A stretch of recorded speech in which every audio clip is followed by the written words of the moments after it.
Hello， 大家好，我是王暖。买冰箱啊，我建议大家，如果有条件的话，一定要买个风冷冰箱，不要买那种传统制冷的，它会结冰。风冷冰箱真的不会结冰。哎呀，这个冰箱已经上了一层冰了，给大家看看啊。今天准备把这个冰箱的冰除掉。这个就是那个奥克斯的小冰箱，还没有来得及清理，上面结了厚厚的一层冰。这里还好，其实，但是我实在搞不懂，这个冷藏里面结了好厚的一层冰，大家能看到吗？真的特别厚这层冰，然后导致这个玻璃是拽不出来的，我只能等它化了之后，然后再拿出来。所以说大家真的一定要买风冷的冰箱，真的不生冰，真的不生冰，擦一擦就行。现在我只能等这个冰箱冰化了，然后把冰箱好好的擦一擦。这是取下来的一块大冰，真的好大呀！一会儿再给你看看另一块啊，看看这么大一块冰，好冰手啊！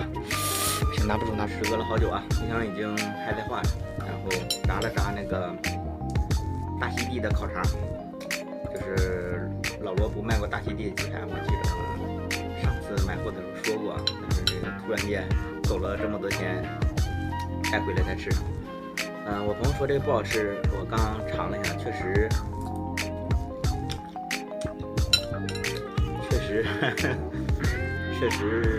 口味差了一点，就相对来说，我是应该不会再买。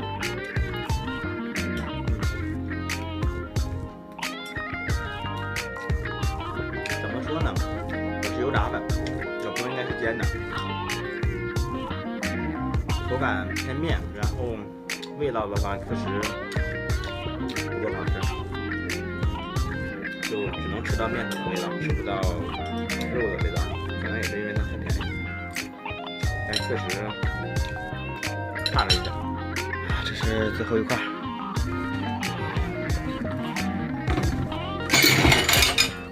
看看，1块、2块、3块、4大块。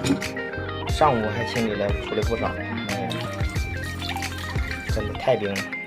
收拾完了的冰箱，忽略那些细节啊，里面干干净净就行了，外面实在是擦不动。切记买冰箱一定要买风冷无双。